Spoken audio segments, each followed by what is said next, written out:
तोड़ दो गिर जाता है। कई कारखाने, कई गाड़ियां, कई मकान, कई हवेलियां, सब सब सब चंद दिनों में समाप्त हो गई। कुल परिवार, संतान, ये पक्का मान लेना, ये जितने जितने निमित्त मां मिलते हैं ना, कहीं ना कहीं पुण्य के उदय से ही अच्छे संयोग मिलते हैं। पुण्य का उदय नहीं है तो धर्मात्माओं के संयोग घर परिवार के रूप में नहीं मिलते। बेटे थे, बेटे भी मृत्यु को प्राप्त हो गए। मात्र सेठ और सेठानी दो ही बचे। पता नहीं कुछ थोड़ा बहुत पुण्य का उदय शेष होगा, सो बचे थे। सब नष्ट हो गया। सेठानी ने अपने गहने तक गिरवी रख दिए, मकान गिरवी, सब सब जो बचा हुआ था वो गिरवी रख के, अब जब तीव्र पाप का उदय आता है, व्यक्ति जिस क्षेत्र में, जिस व्यापार में जहां हाथ डालता है वहां तबाही हो जाता है, नुकसान ही नुकसान होता है। एक दिन उदास होकर सेठ जी बैठे थे, जमीन पर बैठे थे, मखमल की गद्दी पर बैठने वाले जमीन पर बैठकर माथे पर हाथ टेक कर लगाकर बैठे थे। सेठानी आती है, पूछती है, क्या हुआ सेठ जी? वो कहता, कैसे सेठ जी? काय के सेठ जी?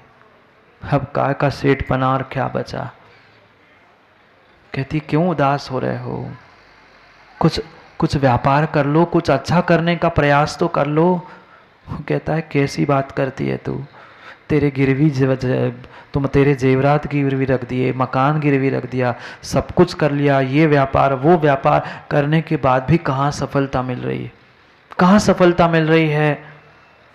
क्या करे, समझ में नहीं आ रहा है। विश्वास मानना, जब तीव्र पाप का उदय होता है ना, तीव्र पाप का उदय होता है ना, तो शांति से बैठकर मात्र भगवान की माला फेरो। आप जितना जितना जितना सुलझाने का अपने आप को प्रयास करोगे, उतना उतना उलझते जाओगे। इसलिए भगवान की माला फेरो, गुरु की सेवा करो, अपने आप दिन बदल जाएंगे। वो बैठा था, चिंता में बैठा था। बस सेठानी उपदेश देने के लिए, क्योंकि माँ आदत तो होती है बिना पूछे सलाह देने की लोगों की। सेठानी ने सलाह दी, आप व्यापार कर लो, कुछ तो कर लो। वो कहता है, लोग पैसे दे तो कैसे व्यापार करो? बिना कैपिटल, बिना भांडवल की, बिना पैसों की कैसे क्या हो सकता है? कुछ नहीं हो सकता। वो कहते, किसी से जाके मांग लो। तुमने इतने हजारों लोगों का तुमने सहयोग किया है, कोई ना कोई तो तुम्हें मिले जाएगा, कोई से पैसे ले लो। वो कहता है, कैसी बात करती हो? तुम घर में रहती हो, तुम्हें क्या पता? हमदर्द तो हजारों होते हैं दुनिया में, पर काम के तो चंद ही होते हैं। जब जरूरत पड़ती है तो उनके दरवाजे भी बंद होते हैं। सेठ जी ने कहा, उनके दरवाजे बंद है। जिस गली से मैं जाता हूँ उस गली के दरवाजे पहले से ही फटाफट बंद करते हैं, ये मांगने ना आ जाए। जिनसे लिया था, जिनके अनंत उपकारों के निमित्त से आज तू बड़ा हुआ था, आज उसके दिन खराब है, तो दरवाजा बंद करके सब बैठे। किससे मांगू, क्या करूं? सेठानी कहती है, सेठ जी, शाम के खाने की व्यवस्था नहीं है, क्या खिलाऊं? सब्जी तो कितनों दिनों से घर में आई नहीं है। अब रोटी बनाने के लिए भी आटा नहीं बचा। जहां पंच पकवान 56 भोग खाने वाला, रोटी खाने के लिए उसके पास कुछ नहीं था। सेठानी कहती है, एक काम करो सेठ जी, बात तो आप मानते ही हो, एक अंतिम प्रयास और कर लो। मैंने पता कर लिया है, एक कलिंग नाम का देश है। उस कलिंग नाम के देश में एक सेठ है। वो गिरवी रखते हुए धन देता है। वो कहता है, मैं क्या गिरवी रखूं? अब मुझे गिरवी रखना पड़ेगा कि तुम्हें गिरवी रखूं? कुछ है ही नहीं गिरवी रखने के लिए, कपड़े, इसके अलावा बचा क्या है? वो कहते हैं, नहीं, गिरवी रखना है, कोई बाहर की सामग्री नहीं गिरवी रखना है। वहां वो पुण्य को गिरवी रखता है। कलिंग का एक सेठ है कलिंग देश में, वो आपके पुण्य को गिरवी रखता है। आप पहुंचो, आपने तो इतना सारा पुण्य किया, इतना सारा कार्य किया है, एकाध कोई कार्य को गिरवी रख लो, वो उसके बदले में पैसे देगा, लेके आओ, कुछ व्यापार करेंगे, कुछ दिन बदल जाएंगे। मरता क्या नहीं करता नेताजी, मरता क्या नहीं करता। वो सोचता है ठीक है ये भी सलाह मान के देख ले, क्योंकि सेठानी की नहीं मानेंगे तो सेठ जी की कैसे चले।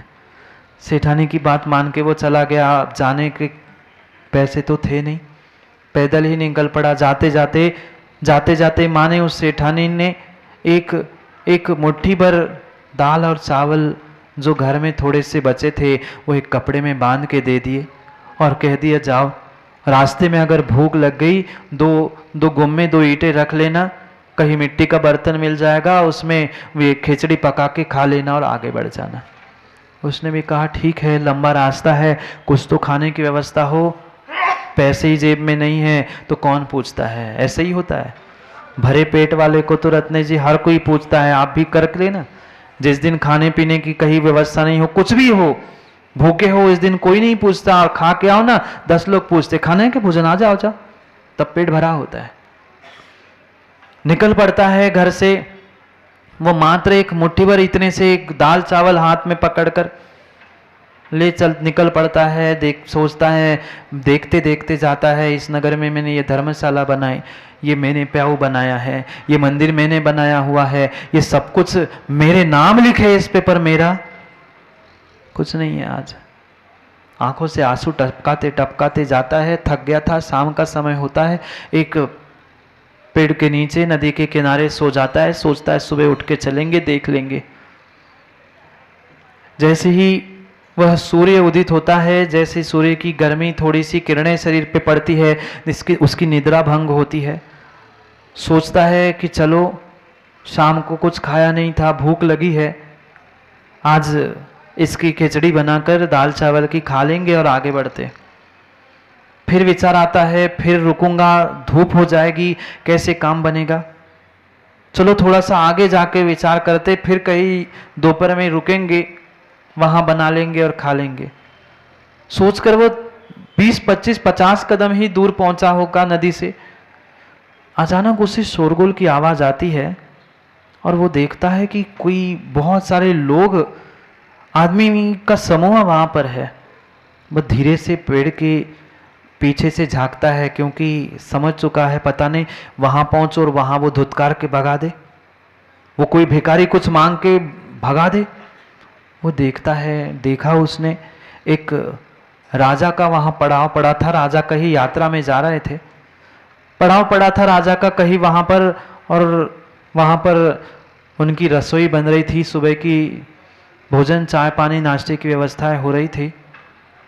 उसके मन में विचार आया, क्यों ना इनसे ही कह के हम खिचड़ी बना ले और बांध के ले चले। कहाँ लकड़ी खोजूं, कहाँ मिट्टी के बर्तन खोजूं, कहाँ पानी, क्या ये बना रहे हैं। धीरे से एक आध नौकर को सेट कर लूं, करते ना आप लोग भी, एक आध नौकर को ही सेट कर लूं। वो धीरे से जो पीछे पीछे चलने वाला एक छोटा सा एक वृद्ध व्यक्ति था, नौकर था, उसको वो मना के उसने वो दाल और चावल उसको पकड़ा दी, दाल और चावल उसको धीरे से पकड़ा दी और कह दिया कि भाई मैं इस पेड़ के पीछे बैठा हूँ, मैं इस पेड़ के पीछे बैठा हूँ, ये थोड़े से दाल और चावल है, खिचड़ी बना के मुझे दे देना, मुझे बहुत लंबा जाना है, भूख लगी है। गरीब को गरीब पे दया आती है, बड़ों को आए नहीं आए, पर गरीब को तो आती है दया। उसने ठीक है रख ली वो सामग्री, अंदर ले गया, पर जाते जाते राजा ने देख लिया, जाते जाते राजा ने देख लिया। राजा ने नौकरों से उस जो सेठ पेड़ के नीचे बैठा था उसको बुलाया। उस पुण्यंकर सेठ को जैसे ही बुलाया, अब तो वो कांपने लगा, पता नहीं मैंने क्या गलती कर ली, राजा ने क्या देख लिया, अब पता नहीं पनिशमेंट मिलेगी, भगा देगा। वो जो जितनी चीज दाल चावल थी वो भी छूट गई। अब राजा ने सामने बुलाया, बिठाया, बात की, पूछा ऐसे जंगल में कहा। अब कोई दिल की बात पूछ ले तो आंखों से पानी तो वैसे ही आ जाता है। वैसे ही उस घटनाओं को याद करके आंखों से पानी बहने लगता है। वह राजा ने पूछा, आंखों में पानी बहाते बहाते उसने पूरी हकीकत बताई कि ऐसी ऐसी थोड़ी सी खिचड़ी और ये बनाने के लिए मैं रुका हूँ, क्षमा कर देना, ऐसे दिन मेरे बदल गए, मैं कुछ काम के लिए आगे जा रहा हूँ। राजा कहता है, इतना क्यों विकल्प करते हो? ये इतने सारे भोग, इतना सारा भोजन बना है, तुम हमारे साथ आज भोजन करके जाना ही है, तुम्हें जाना है, हमें भी जाना है, भोजन करके निकल जाना। कहता नहीं, मैं तो अपनी खिचड़ी खाऊंगा। बातें चल ही रही थी, इतने में वह भोजनशाला से समाचार आता है कि राजन भोजन की तैयारी हो चुकी है, आप चले, सब लोग भोजन करें। वो उस सेठ को भी कहता है, आप अतिथि है, चले भोजन करें। उस पुण्यकर सेठ के भी आंखों से पानी बहने लगा और राजा भी एक क्षण विचार करता है कि बहुत दिन हो गए, दोनों का देखना कैसा नियोग हो। वो भी सोच रहा था कि जब मैं सेठ था, भोजन करने से पहले निर्ग्रंथ को दान देता, आहार कराता और फिर मैं खाता। वो जो सेठ जी था वो आता है, हाथ जोड़ता है, उसके चरणों में गिर जाता है, वो करता है, क्षमा करना, मैं आपके इस पुण्य को गिरवी रख नहीं सकता, मैं आपके इस पुण्य को गिरवी नहीं रख सकता। आपने ऐसा आकांक्षा से रहित हुआ दिया हुआ ये दान है, इसका कोई तोल मोल होल हिसाब हो ही नहीं सकता, हो ही नहीं सकता। वो कहते हैं ये इतनी मोहरे 100 200 500 1000 2000 इतनी मोहरे ले जाना, जब तुम्हारा व्यापार ठीक हो जाए तो पुनः लौटा देना, पर मैं तुम्हारे पुण्य को गिरवी रख नहीं सकता, पुण्य को गिरवी रख नहीं सकता। सोचो माँ, विचार करो, क्या उसने आहार दान दिया था? अपने हाथों से दान दिया था? नहीं दिया था। दूर से स्वयं की द्रव्य की मात्र उसने अनुमोदना की थी। अनुमोदना वो भी आकांक्षा से रहित होकर की थी। उसका ऐसा अचिंत्य अचिंत्य अचिंत्य फल मिला, क्योंकि संसार में अगर अचिंत्य फल देने वाली कोई वस्तु है तो उसका नाम है दान। उस दान की महिमा कह रहे हैं।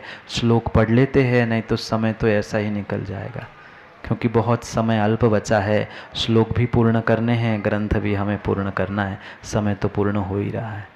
पढ़ लो, एक श्लोक बस पढ़ते हैं और विराम ले लेते हैं।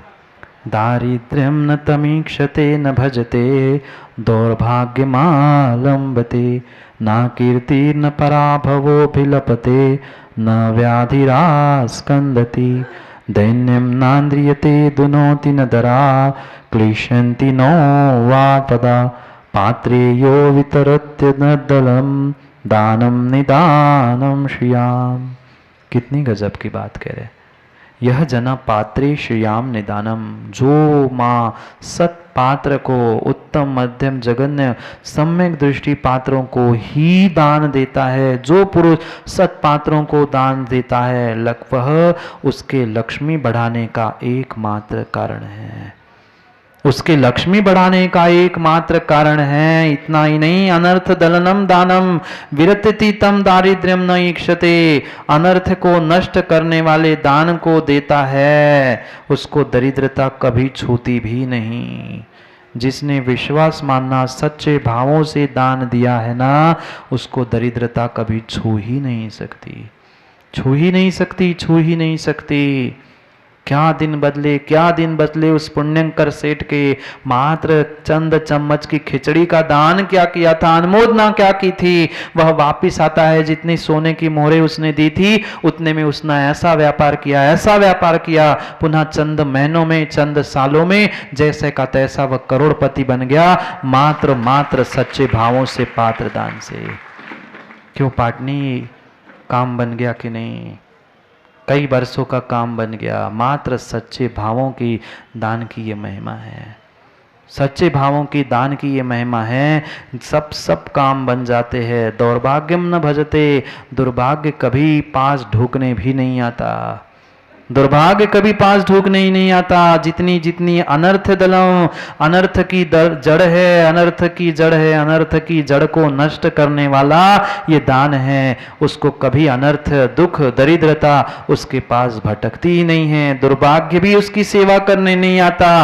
अकीर्ति ही ना आलम्बते, अकीर्ति, अयशा कीर्ति कभी कभी संसार में उसे मिलती ही नहीं। उसको तो यशा कीर्ति और यश यश ही मिलता है जो सच्चे भावों से पात्रों को दान देता है। कितनों सारों की आंखें गीली हो गई। क्या हो गया, क्या हो गया? मैं तो कई दूर बैठा हूँ, क्या किया? ये दान की महिमा है। क्यों राहुल, दिन बदलते कि नहीं?